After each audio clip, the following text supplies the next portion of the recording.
G'day guys, HJBricks here, and welcome back to my YouTube channel.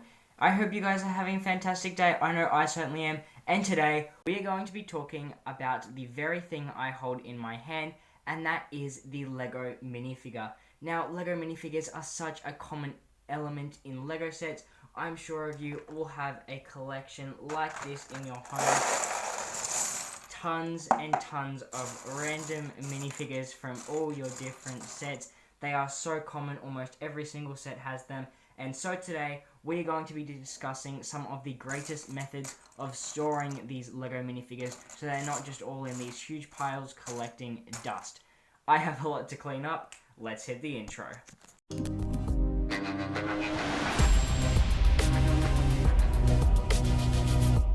So now guys, after, as you can see, I cleared off my lovely workspace here, let's talk about the thing that I'm sure a lot of you are thinking at the moment. Why don't we just, keep our Lego minifigures in these wonderful sets like this? And so I do here, of course, have Boba Fett's Starship, or better known as the Slave One. And so you might be wondering, why don't I just keep the Boba Fett minifigure in that little cockpit? And my reason is two things, really. The first one is dust, which isn't really the biggest factor on my mind. I'm not too worried about it, but then again, it's nice to not have the minifigures out in the open because it can crack the joints and all that sort of stuff, especially from a collector's point of view. And the second thing is, when I have my minifigures in that cockpit, you really can't see them all that well. And so I think, whilst I do buy the sets for the little minifigures, I usually like having them, kind of running around about the build instead of being in that cockpit where you can't really see them at all. So guys, if you're wanting to keep your minifigures in your Lego sets, in the individual sets, then please do not let me stop you. That is still a fantastic method, and it looks so fantastic to get a couple of little minifigures battling it out. I think that looks absolutely perfect. But let's say you are a collector, then the first thing I can recommend you is just getting some of these plates like this. These, of course, are the flat plates. They will sit flat on absolutely any surface. And what you can do is you can go around to your collection. You can pick up some of your favorite minifigures. So I have a Legacy Lloyd here. I can just pop him on the stand there. I can grab myself a little Pythor. Maybe pop the Pythor in there as well. And as you can see, I can just go through getting lots of different minifigures. We might even grab ourselves a Lord Garmadon to finish off that little collection. And there you can see we have a perfect little display of some of our fantastic minifigures. And so they're all kind of standing up in that battle stance. They look very, very impressive. And I can just simply go and put that on my desk, and it is a fantastic little display piece. So that is the first method. So of course, that first option of this flat little piece, that little block there, that is of course the bare minimum. Of course, we can get a lot better than that. And so the next alternative I have is if you pick up one of these minifigure packs. As you can see, I have the Marvel Studios collection here, where there were the 12 figures to get in total. And so I did, of course, pick up the Spider-Man from this little minifigure bag.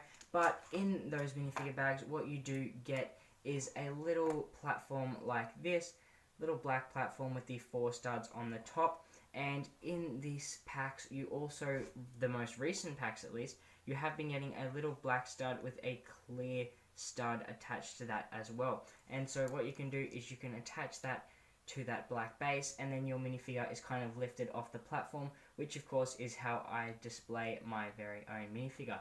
So I like to just pop that one on my desk just like that in front of my clock. I think that looks really cool, just when I'm working from my desk and stuff like that. I like popping over and taking a look at that minifigure. So that, of course, is your second alternative.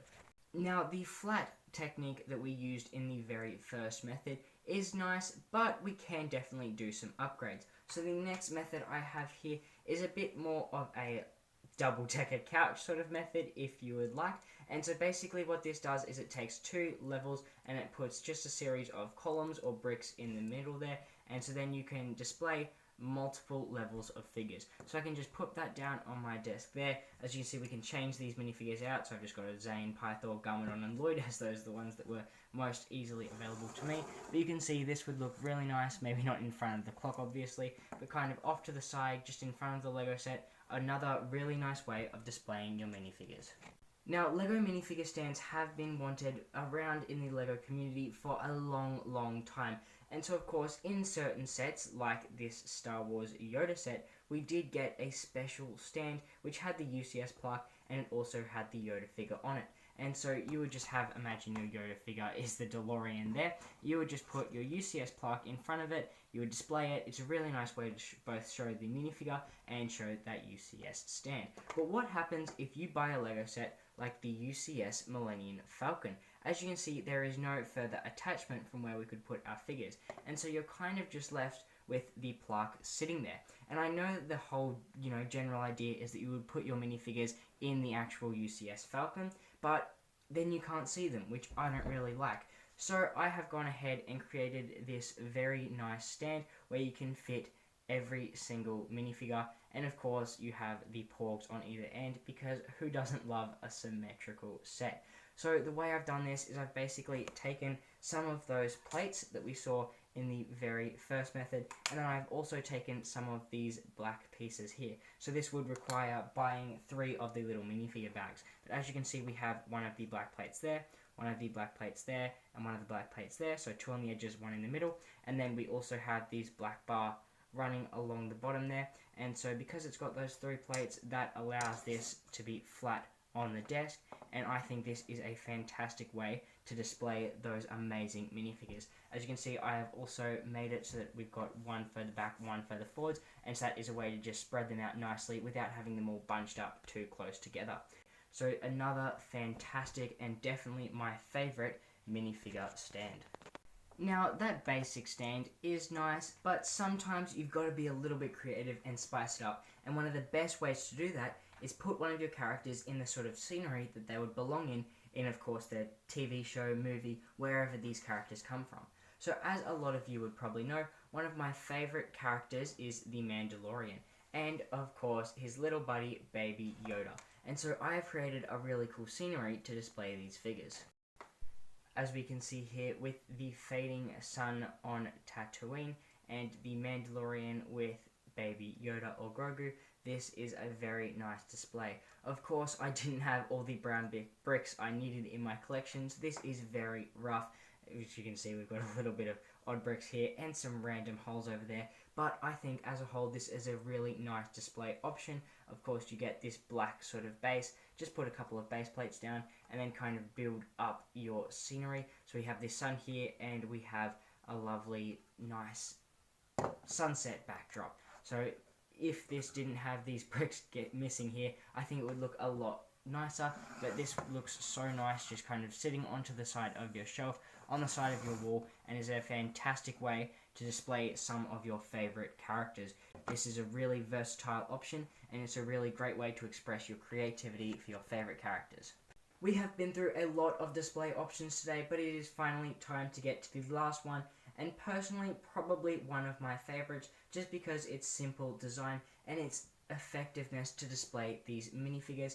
But as we can see here, I have a really, really simple yet elegant build. As you can see, it has 2 rows of minifigures, a really sleek black looking design, and I really like the shelving sort of aspect it has here with that gap in the middle. But I can just pop this down on the bench there, and I will just zoom into that for you. As you can see here, we have the 2 rows of minifigures, and these are actually built on propeller blades. So if I pull this up and have a look around the rear side, we can see the sort of shelving units that it's got, and so there's a couple of sloped bricks down the bottom there to give it that angled sort of feel. But this is a really nice way to display troops especially. So as you can see, I have the Sith troopers and then the officers in the front row there, and then I have the Mandalorians in the back row there. So if you have a mass number of troops, I would definitely recommend using a method like that to display them. So there you go, guys. That is a couple of really, really simple ways to display your minifigures. I really hope you enjoyed this video. If you did, please don't forget to go down to the comments, like and subscribe. Let me know which one was your favorite. All of it really helps out for my channel. That's all for today. Have a great one, and I'll see you in the next one. And guys, stay HJ bricked up.